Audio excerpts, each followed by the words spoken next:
But yeah, so I think because that's still lingering and festering and kind of in the background, that's not the foreground of his life and his. But wasn't Kevin Hart the one that said, "So what? So what if he's gay? So Right. what?" See, here's the thing that people don't understand, and I might be on a soapbox right now, but here's the reality of that he did. I get because there were so many people defending him that, oh well, he was saying so what that so what that like trying to look past it.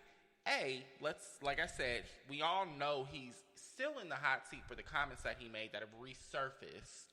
Wait, what did he say exactly? He said he would hit his son or beat his son over the head with a dollhouse if he was gay.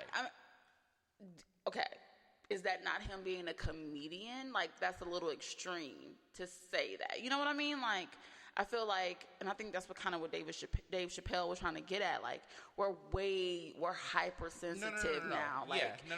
And I think that was the comedian in him coming out saying, "I would beat my son with a dollhouse" if he came out and said that he was gay. And again, me being on a soapbox, but here's the reality of the world here and now today. Yes, everybody should be equals, but it's the equivalent of when blacks were first freed and first being able to get into be part of society and being able to. So of course everything was okay, but you can't say that anymore. We're here now, like we're part of this now, so you can't say, "Oh, you niggers can't come in." No, you can't do that anymore. Segregation is over. You can't still racism act like still exists. It does exist, but we don't have to stand for it anymore. Is the point? Right. Okay. So yes, it's still there. Yes, there are still racist people out there, but we don't have to stand for it, and you don't get to say it in my face anymore. Okay. Because now I'm not a slave. Now I can stand up and speak to you for myself. Okay. Yeah, I may get beat down. Yeah, I may have to deal with whatever backlash for it. But the truth is, like I said, we're here. We're part of society now.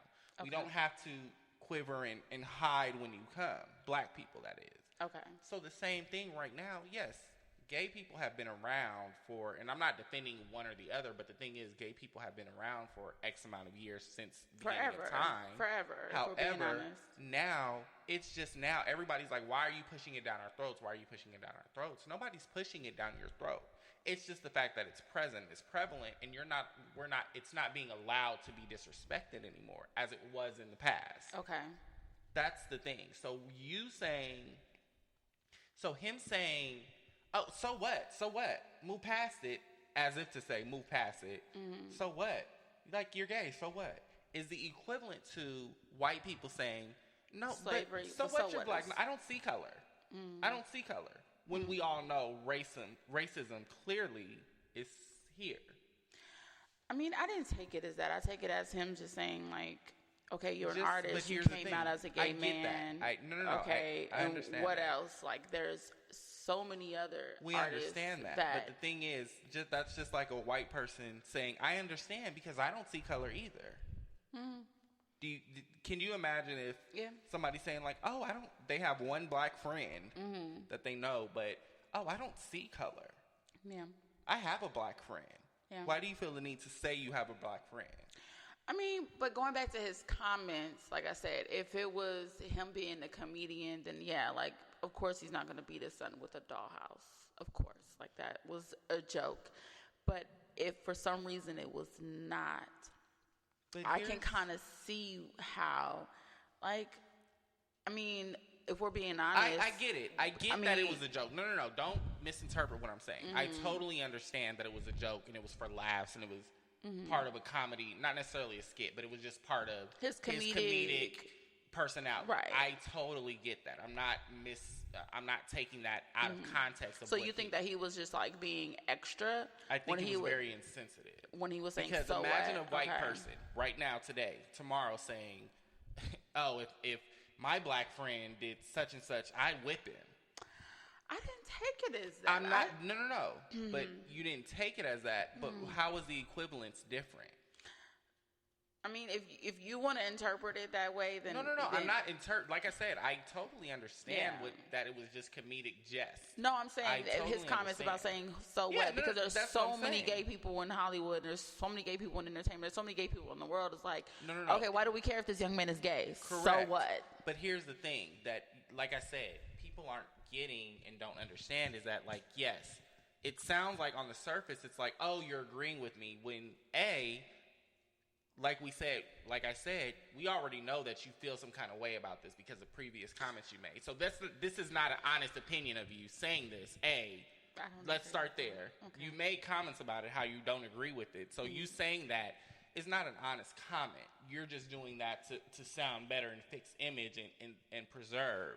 So that's A. But B, again, even if it is all in jest and all in fun, would you, if you had a white friend who was your friend, but constantly made fun of you and made black jokes? I'm saying, just imagine. Yeah. And you knew they were in jest, but they constantly made black jokes. Could you? How would you know what I'm saying? Is that making it more realistic or no? No, because you just be okay with it. No, because my friend is black. I would so never what, be black? I would never be okay with. First of all, I don't have white friends. First of all, second of all, I never have. Third of all, they can't relate to me. Fourth of all, I'm too fucking black for that. These are all the things. These are exactly what you're saying is all the things, all the points that I'm making. But I don't think that he was being But your friend wasn't being that way either. She was just being funny. I get what you're trying to say, Prince. I think that we have to stop and have these conversations. Because if this young black male is saying that he's gay and he's coming out, I think that is super important for us to have these conversations about him being gay, because there's somebody out there that can relate or needs him to speak about this, being that he has this huge platform and he's coming out and he's this huge star off of this one song. I get it. So I get where you say it's kind of disregarding for him to say, so what? Okay, like let's move. Yeah, I get it. And that's what I'm saying. But aside from that, it's like I said, you wouldn't stand for that from Absolutely not. I don't have white friends. So why is it that it's like, oh, but he didn't mean it like that in this situation? No, he did not mean it like that, but it's still disheartening. It's still dismissive, and it's still not. Yeah, it's funny to you and I don't think aren't dealing with what this man is dealing with. You know, okay, so just to see the full perspective, I don't think that everybody is comfortable with speaking about gayness. That's fine. But so maybe that was him like, okay, let me get off of this topic. So what?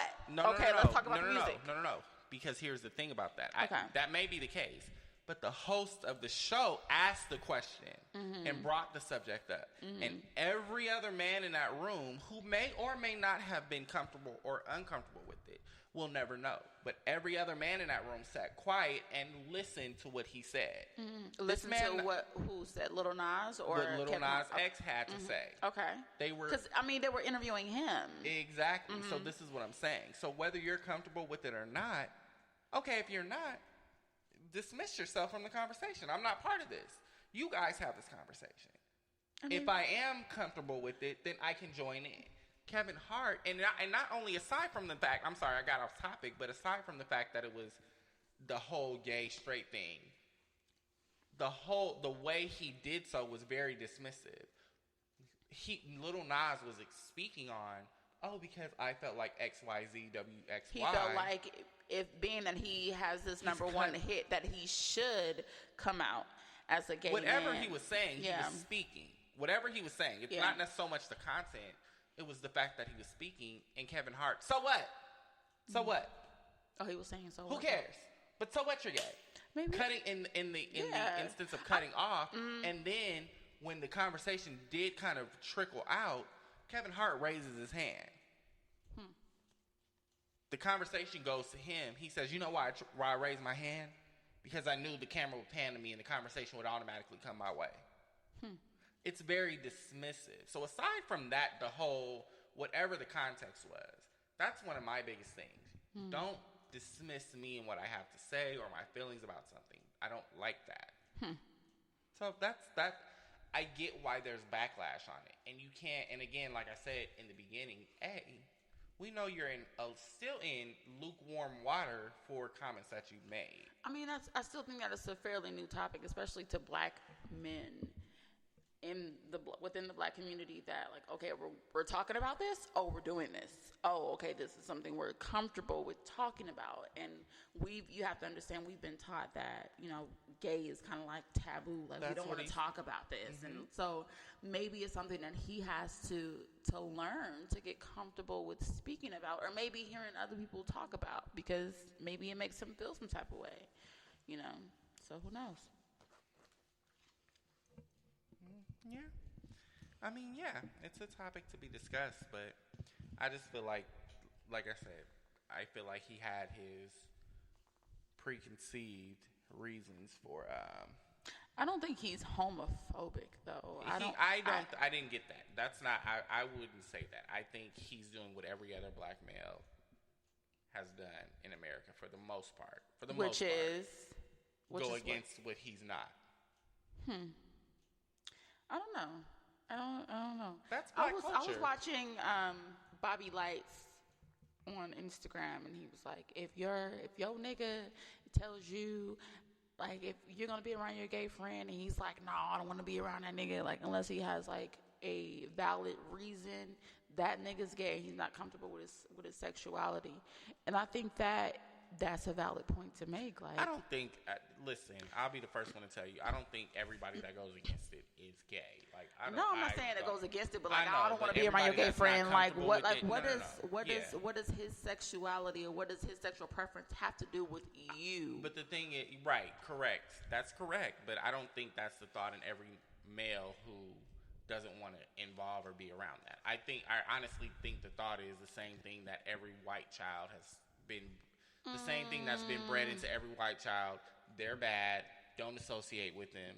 Is the same thing that's bred into black men. Not necessarily, because I think it's a lot of there us. No. I'm not saying there's not DL people out there. No, it's a lot. No, I wasn't going to say that. It's a lot of us within our black families that got gay people in our family. So it's something that you kind of like, you know, okay, I know my cousin is gay. I'm not going to ask him. I'm not going to talk to him about it. But I know my cousin is gay, but that's still my cousin at the end of the day. Like, so I think some families that are like that. I think a lot of us, whether we there's some families that are like that. There are a lot of families. To identify that or not, or acknowledge it, it's a lot of us. No, what I'm saying is there are some families exactly like you described. There are a lot of families who have that person and don't acknowledge it, and don't acknowledge that person because I don't want to fuck with it. And that's problematic. But, okay. All right. So, yeah, I guess that's our shooting the shit. Okay. Kevin Hart and Lil Nas X and Kevin Hart again. All right. So let's tell the people on, like, how we got to this point. Like, who is Auntie Mimi and who is Prince Ali, Amorous Me, whatever the fuck? Amorous V. So I'm Auntie Mimi on Instagram, Auntie Mimi in real life, Auntie Mimi everywhere.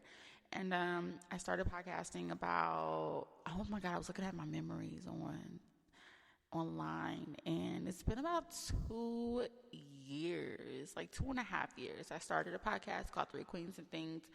Originally, before that even came about, I reached out to my dear friend, Prince Ali, and we were supposed to start a podcast. We called it ShytsNGiggles. That's what you guys are getting today.